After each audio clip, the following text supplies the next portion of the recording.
Hey everybody, welcome into Northern Life. We have Briggs. I am Ryan. Thank you for being here on this Monday, April 8th, 2024, as we're getting ready for today's eclipse. And I'm ready. I'm all set. I've got my glasses right here, which I learned just earlier today. I thought these were going to be like movie 3D See-through? glasses where you could see a little bit through. No, they're completely black, probably for the safety of our eyes, but yeah, I thought I could do the first little block here with them on. You could hold up how many fingers and I wouldn't be able to tell because these are, like you said, they're completely black. Yeah, can't read the prompter, so we thought it'd be fun to wear them probably throughout the whole show, but at the same time, not seeing much. We could have cut the little black spots out, but then that would have ruined our eyes for later today when the eclipse actually starts. I think protecting our eyes is probably step one. I think that's a good idea. We'll keep them intact. Good call, right. Well, here's what you can expect with today's event. The total solar eclipse will be a few hours unlike any other in the past 90 years.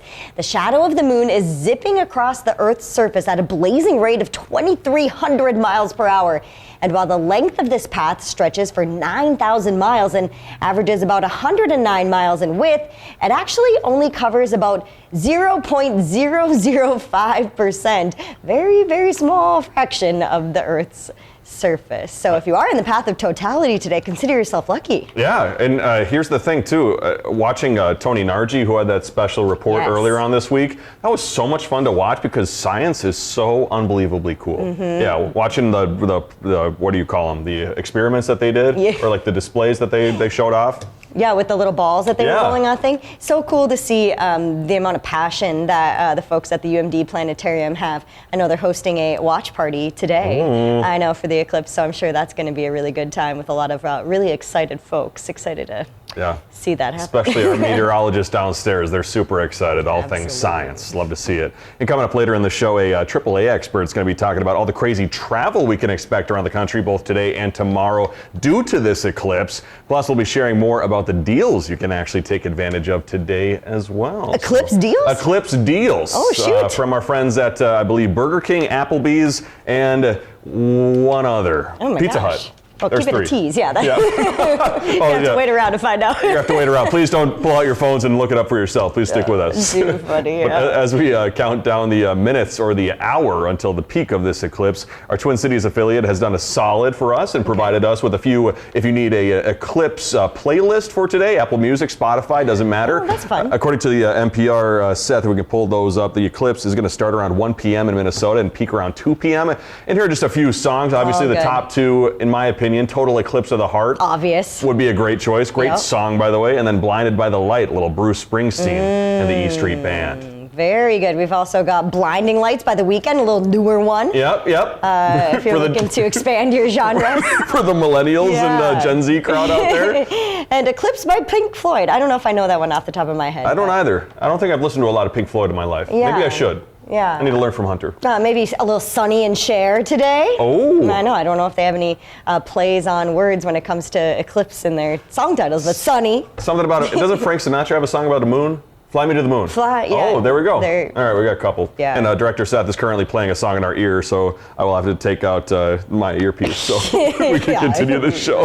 My apologies, Seth. Well, before we get into more of today's talkers, we're going to be traveling over to Bender Shoes during today's episode. There, Hunter and I got to learn more about the importance of wearing the right shoe for your feet. And I talked about this a little bit last week. I couldn't believe the amount that we learned from this podorthist. I even learned what a podorthist is. I always thought, podiatrist, but a podorthist is something too. There's a podorthist and an orthotist. I believe he's also a certified orthotist. Oh. I learn a lot. Education far beyond my own. Our show today is unbelievably informational. We got science, we got professional footwear help. Things I never thought I would be talking about on TV, but here we are. Happy to be here today. And for those in the Windy City, the Chicago River's murky waters may not be the first place that comes to mind when you think about spots to go swimming, but that's all about to change. This fall, the river will host its first open water swim in about a century. One organizer says the river's water quality has improved over the years and is now safe for swimmers.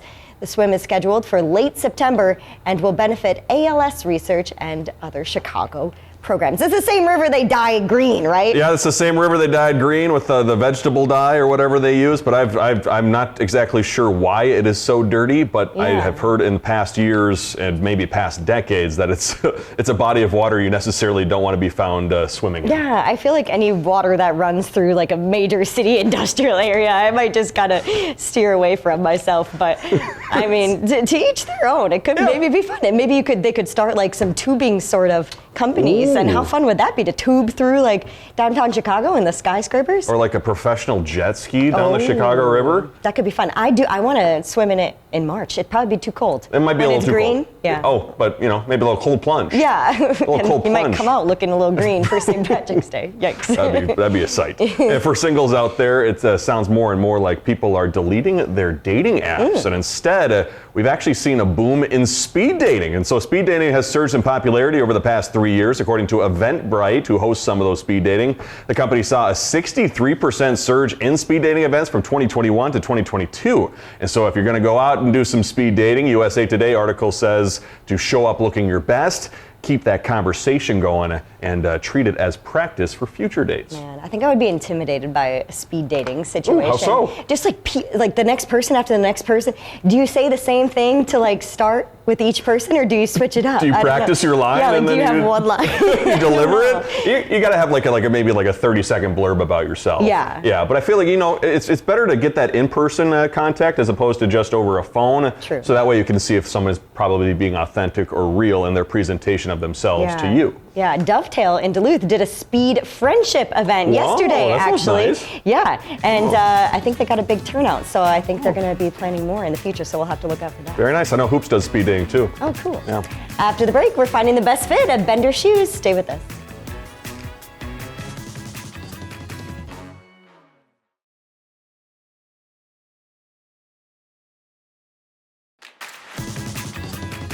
Welcome back, everybody, on this Monday. If you're struggling with foot pain or other problems, having the right pair of shoes can become incredibly important in your everyday life. Yeah, this week Hunter and I got to go over to Bender Shoes in Duluth, where we were evaluated for the footwear that would work best for us.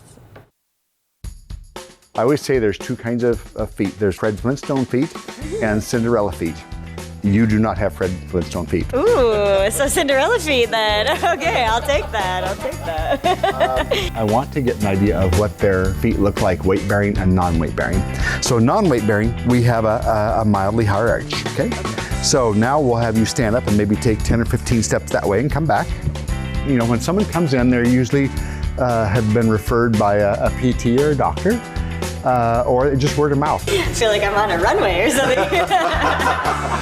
And so typically with a high arch, they're going to have discomfort here. They're going to have discomfort here or here. Could be the IT band or the piriformis. All this is very interconnected. By looking at our feet, non-weight bearing and weight bearing, I have an idea. Yeah, I can see where we might be getting something here.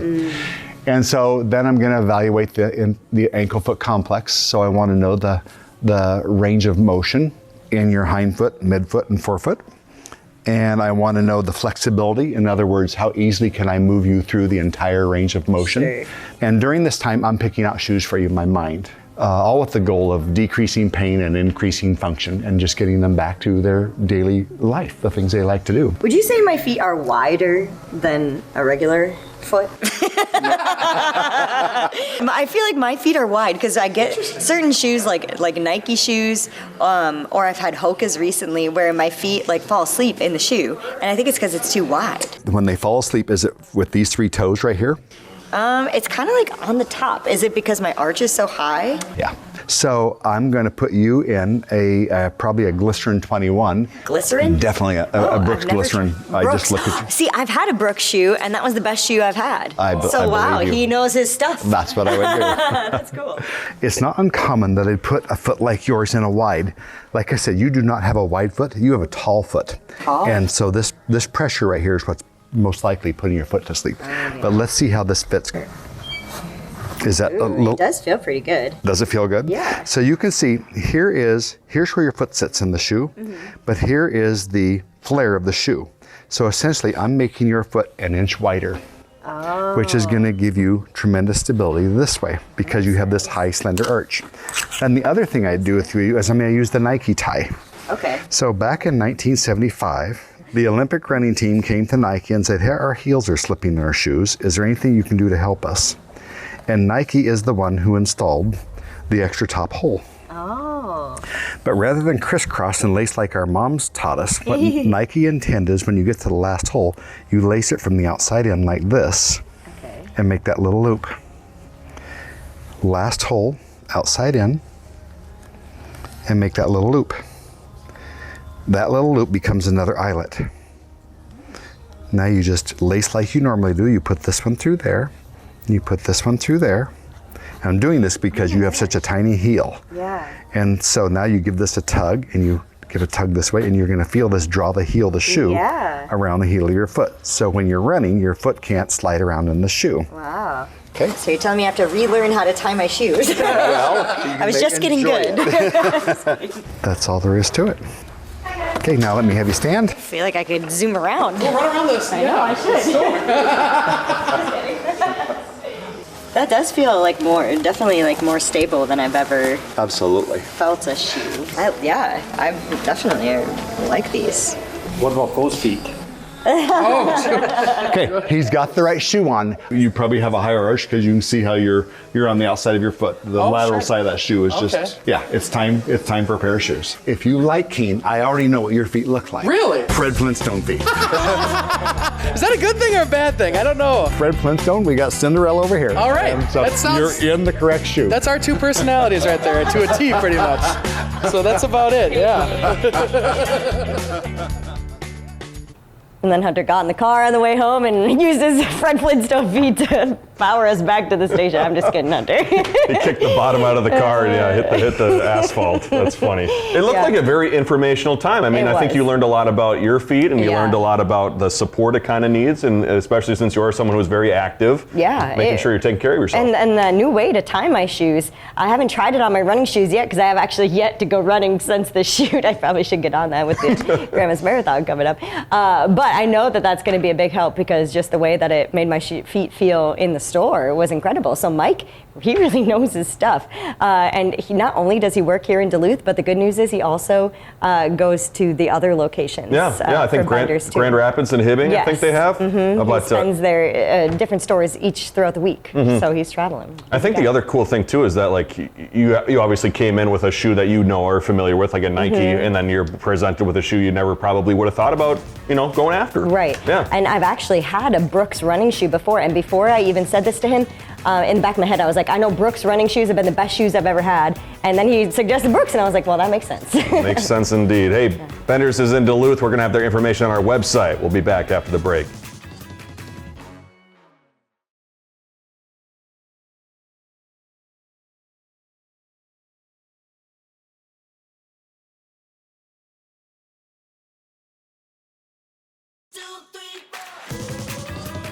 Millions of Americans ended up traveling to get ready for the total solar eclipse this afternoon. That includes our very own Hunter McCullough. He's not here, down south, taking it all in. So can't wait to see a couple photos from him. Hopefully he took them safely with his glasses on. And Be safe, Hunter. Protection for his phone, too. Who knows? Cities and towns along the route of totality are expecting some pretty big crowds. Yeah, and while the boost in visitors is good for those local economies, the extra people are expected to cause chaos on the roads and in the skies. Here's Jen Sullivan. It's a rare event, a total solar eclipse, and millions of Americans are expected to travel to see the awe-inspiring sight on April 8th. But that means more drivers on the roads and more passengers at airports. You really need to plan ahead and be safe. Communities from Mexico up to Canada are in the path of totality, meaning the moon will completely cover the sun, creating total darkness during daylight. Some areas like Western New York are expecting 1 million visitors. Elizabeth Carey with AAA has several tips for drivers, like navigating the old-fashioned way with a map, especially if you're traveling in less populated areas. In a very rural area, you're talking about wilderness with no cell service. AAA also recommends drivers don't try and watch the eclipse while driving. Have your headlights on. Don't wear your eclipse glasses while driving and watch out for animals. It could trigger wildlife to be out and about. And if you're flying, the FAA is warning travelers to expect long lines and possible delays at airports. Monday's eclipse falls during the busy spring break travel season. The FAA says they're expecting more than 46,000 flights the day after the eclipse. For Consumer Watch, I'm Jen Sullivan. I definitely will not be wearing these while I'm driving. After trying these on, I can't see things. You can't even wear them while walking. No. Oh my gosh, yeah. If you see somebody driving this afternoon and they have those glasses on, maybe either park your car, go the other way, pull over, yeah. Call 911, do any of those things, because these are impossible to see through. The headlights, though, that was a good reminder. Yeah. Because in the middle of the day, maybe not thinking of that, but no. Important. So super important. Well, if you're catching our show at 6:30, you can still celebrate today's eclipse by taking advantage of a few restaurant deals. Members of Burger King's Royal Perks loyalty program can get a special buy one get one free Whopper. Wow, that's a good day. Yeah, no kidding. Meanwhile, Pizza Hut customers can get any large pizza for $12, and you can even create your own pizza with up to 10 toppings on it. That's a lot of toppings. I don't even know if I know 10 toppings. Right, I could not list you 10. And finally, we've got Applebee's. They're going to feature a special eclipse-themed cocktail called the Perfect Eclipse Margarita. That's going to be all week long, too, if you can't make it out there today. Maybe wait till Friday or something. Yeah. But I mean, yeah, true. But I mean, probably not as good as the Northern Life cocktail we made at the Tipsy Mosquito in Two Harbors. No, there's no duck on the margarita, probably. Yeah, unless you bring your own duck. You can bring your own duck to Applebee's and just throw it on any drink you have. I wonder what they would think of that. Coors Light in a mug, you just throw your duck on there. Where'd that come from? I think they'd probably laugh. Just have it in my pocket. Yeah. I just bring that duck with me. So we were talking about this at 4 p.m. the other day, Briggs, but Minnesota and Wisconsin will be in the path of totality for a future eclipse. However, that eclipse is set to arrive Monday, September 14th, the year 2099. And so predictions state it will pass through Madison, Wisconsin and Grand Rapids, Michigan, and I think just south of Duluth here, as you can see on that image there. But 2099, I'm trying to think of how old I would be, 104, I'm not the best at math right now. On the top of my head, I don't know. Probably too old to care. Hopefully your kids or your grandkids can take advantage of that next one. After the break, we'll talk about what's coming up tomorrow.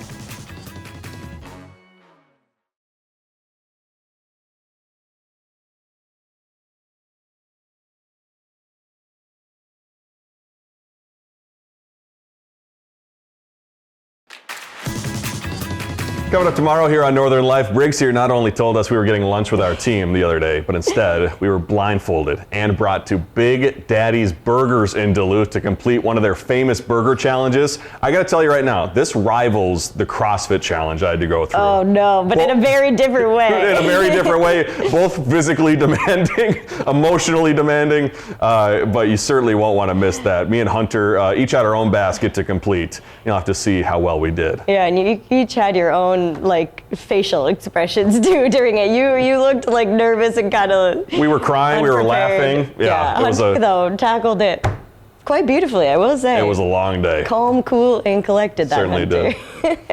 Well, we hope you have a wonderful time enjoying today's solar eclipse, and you better enjoy it today because it's going to be 20 years until the next one. It's coming up August 23rd, 2024, so a little sooner than that one in 2099 or whatever. Yeah, true. And we did the math during the break, and so I believe I would be 103 years old. If I can make it to 103, I can witness the next path of totality, or the path of totality in 2029. Right, a lot of time for medical advancements between now and then. Hopefully science increases a lot. Medicine, Absolutely. Well, thank you so much for joining us today. Enjoy that eclipse. We'll see you back here tomorrow.